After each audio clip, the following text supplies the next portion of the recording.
Hello बहनों, हम लक्ष्य वेद परीक्षा वाला आपका पाठ चल रहा था, उसमें कुछ श्लोक हो गए थे। अगला जो श्लोक है वो मैं आज पढ़ाऊँगी। श्लोक है तमो उवाच अपसृत सर्प इति द्रोणो अप्रीतमना इव नैतच्छक्यं त्वया वेदम लक्ष्यमित्येव कुत्सयन्। तो इसका संदर्भ लिखेंगे। प्रस्तुत श्लोक महर्षि व्यास द्वारा रचित हमारी पाठ्य पुस्तक संस्कृत पद पीयूषम के लक्ष्य भेद परीक्षा नामक पाठ से अवतरित है। इसका अर्थ देखेंगे। अप्रसन्न से होते हुए द्रोणाचार्य ने उन युधिष्ठिर को फटकारते हुए इस प्रकार कहा, दूर हट जाओ। अपसर्प माने है दूर हट जाओ, दूर हटो, यह लक्ष्य तुमसे नहीं भेदा जा सकता है। फिर देखेंगे इसका अर्थ। अप्रसन्न होते हुए द्रोणाचार्य ने उन युधिष्ठिर को फटकारते हुए इस प्रकार कहा, दूर हटो, यह लक्ष्य तुमसे नहीं भेदा जा सकता। इसके बाद हमारा श्लोक है ततो दुर्योधनादीन धृतराष्ट्रान् महायशः तेनैव क्रमयोगेन जिज्ञासु पर पृच्छतः। इसके बाद इसका संदर्भ वैसे ही लिखेंगे। इसके बाद इसका अर्थ देखेंगे। इसके पश्चात शिष्यों के ज्ञान का पता लगाने के इच्छुक द्रोणाचार्य ने उन दुर्योधन आदि धृतराष्ट्र के पुत्रों से भी क्रम से वही पूछा। द्रोणाचार्य धृतराष्ट्र आदि सभी से क्रम से पूछा। फिर देखेंगे। इसके पश्चात शिष्यों के ज्ञान का पता लगाने के इच्छुक महान यशस्वी आचार्य द्रोण ने उन दुर्योधन आदि धृतराष्ट्र के पुत्रों से पूछा। इसके बाद अगला हमारा है अन्याश्च शिष्यान् भीमादीन राज्ञैश्च एव अन्य देशजान् तथा च सर्वे सर्व पश्यामा इत कुत्सितः। इसका अर्थ देखेंगे। अन्य शिष्यों और भीमाद अन्य शिष्यों से तथा दूर देशों से आए हुए सभी ने कहा कि हम सत्य सर्व पश्यामा, सब कुछ देखते हैं। जब द्रोणाचार्य ने पूछा भीमाद शिष्यों से तथा अन्य देशों से आए हुए राजकुमारों से उसी ढंग से पूछा तथा सभी ने यह कहने पर कि हम सब कुछ देख रहे हैं, उन्हें फटकार कर हटा दिया द्रोणाचार्य ने। अगला हमारा श्लोक है ततो धनज्यं द्रोणम स्मयमानो अभ्यभाषित त्वदेदानीं प्रहर्तव्यं तत्लक्ष्यं विलोक्याम। इसके बाद इसका संदर्भ वैसे ही लिखेंगे। इस श्लोक में द्रोणाचार्य अर्जुन को लक्ष्य भेदने के लिए प्रेरित कर रहे हैं। तो इसका अर्थ हम देखेंगे। इसके पश्चात आचार्य द्रोण ने मुस्कुराते हुए अर्जुन से कहा, अब तुम्हें लक्ष्य भेद करना है, इसको देख लो, अर्थात लक्ष्य भेद के लिए सावधान हो जाओ। विलोक्यता माने देख लो, इदानी माने इस समय। तो फिर से देखेंगे। इसके पश्चात आचार्य द्रोण ने मुस्कुराते हुए अर्जुन से कहा, अब तुम्हें लक्ष्य भेद करना है, इसको देख लो, अर्थात लक्ष्य भेद के लिए सावधान हो जाओ। इसके बाद हमारा श्लोक है एवं उक्तः सव्यसाची मंडलीकृत कामुकः तस्थौ भासं समुद्देश्य गुरुवाक्य प्रणोदितः। इस श्लोक में अर्जुन द्वारा लक्ष्य भेद किए जाने के संबंध में प्रकाश डाला गया है।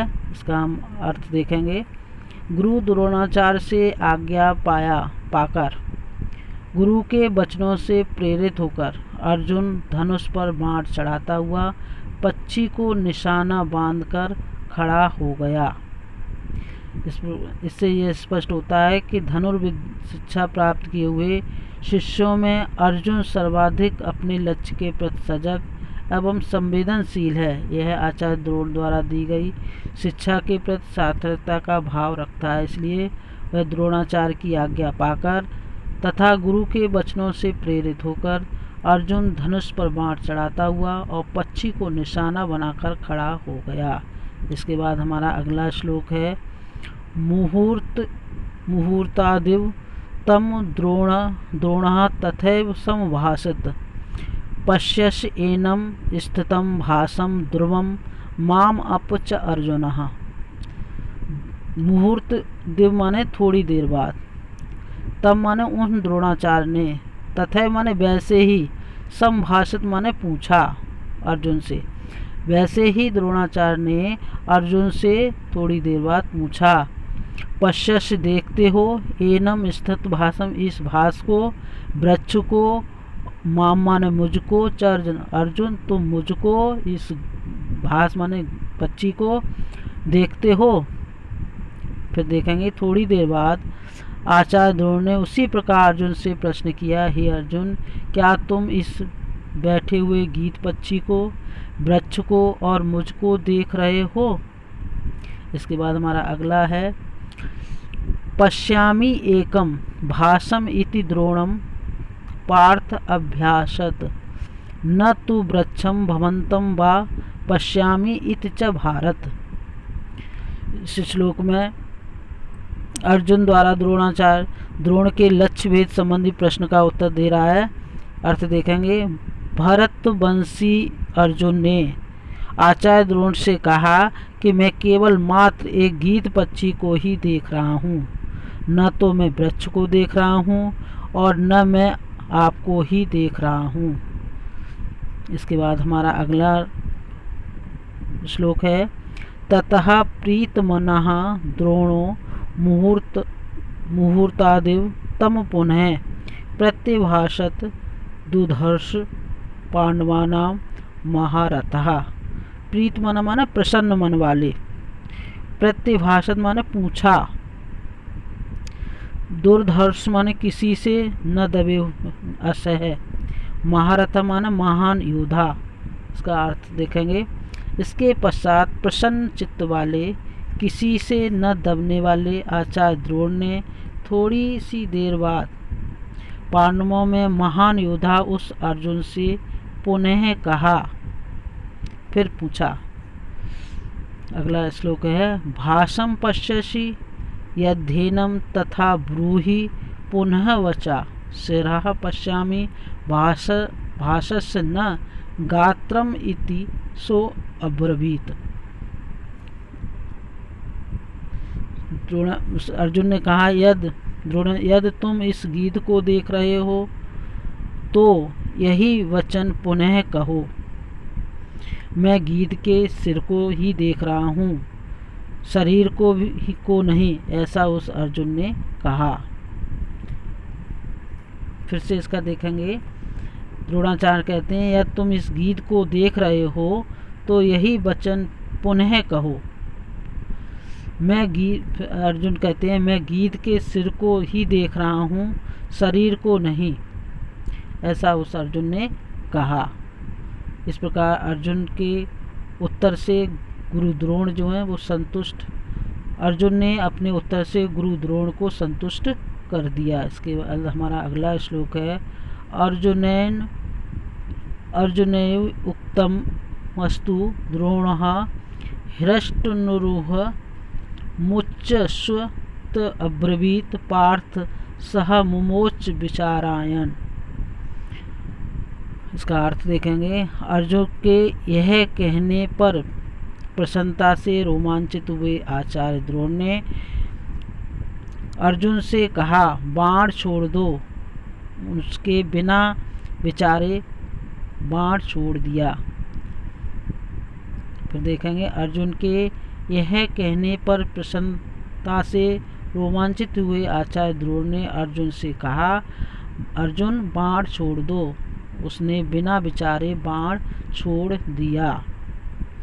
इसके बाद हमारा श्लोक है ततः ततश्च नगस्थस्य छुरेण निशतेन च शिर उत्कृत्य सरसः पातयामास पांडवः हर्ष उद्रेकेण तम द्रोणः परस्वजत पांडव। इस श्लोक में लक्ष्यभेद परीक्षा में सफल हुए अपने शिष्य अर्जुन को देखकर द्रोणाचार्य जो है प्रसन्न होते हैं।